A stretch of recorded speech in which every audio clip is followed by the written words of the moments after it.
All right, let's talk about something that every single one of us has signed at some point, the company code of conduct. You know, that document you get on day one. The question is, what happens after you sign on the dotted line? Well, we're about to find out. I mean, seriously, think about it for a second. When was the last time you actually read all those terms and conditions before you clicked I agree?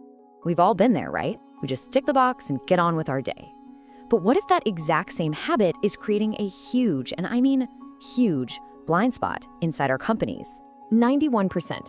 Yeah, that's the number of people who just accept legal terms without reading them. And it turns out we bring that same click and forget mentality to work when we sign our code of conduct. We sign it, we file it away, and that's it. And that right there is where the real trouble begins. And this brings us right to our first big idea, what I like to call the signature illusion. It's this dangerous belief that just because someone put their signature on a piece of paper, they actually understand it, believe in it, and are gonna follow it. This creates what experts call the illusion of compliance. You've got leadership feeling safe and sound, thinking, hey, we're covered. Everyone signed the policy. But in reality, that false sense of security is just hiding some serious ethical risks that are bubbling right under the surface. It's proof that compliance on paper is not even close to the same thing as compliance in practice. And if you want the poster child for this, look no further than Enron. Back in July of 2000, the company rolled out this brand new 64-page code of ethics, talked all about integrity. And guess what? Every single employee signed it. Just 16 months later, the entire company imploded in one of the biggest fraud scandals in history. It is the ultimate cautionary tale that a signature is not and never will be a shield against a broken culture. So you gotta ask, right? Why do these documents that are supposed to be so important fail so often? How does a code of conduct become what's known as a paper tiger? You know, something that looks fierce and official but has absolutely no teeth. Well, the reasons are probably exactly what you'd guess, and they all kind of pile on top of each other. First, the document itself is a problem. It's too long, it's full of legalese, and it's totally useless when you're facing a tricky, gray area decision. Then, the training is just a check-the-box chore that nobody takes seriously.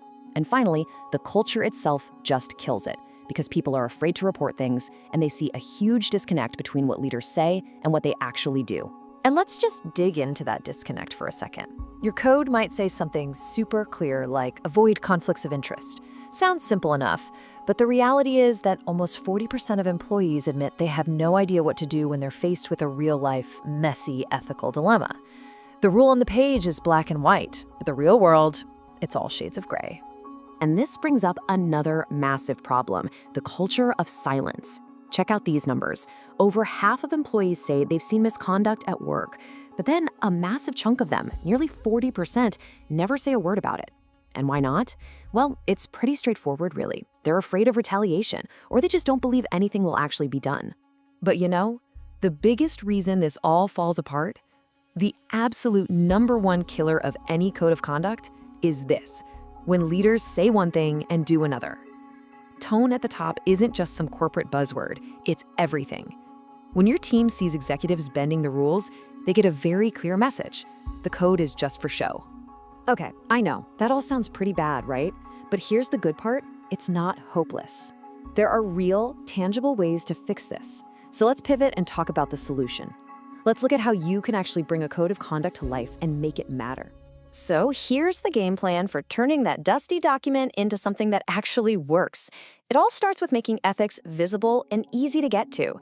Then you back it up with realistic training, you constantly reinforce the message, you protect people who speak up, and you do all of it with leaders who are actually walking the talk every single day. And this is absolutely key. You have to stop thinking of it as a one-and-done document. Don't let that code just sit in a folder. You've got to weave it into the daily life of the company. We're talking reminders in team meetings, little ethics moments in newsletters, even simple posters.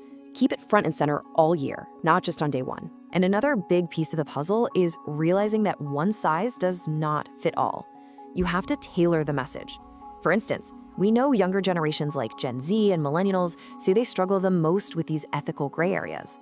So they're not going to connect with some 50-page PDF that feels like homework.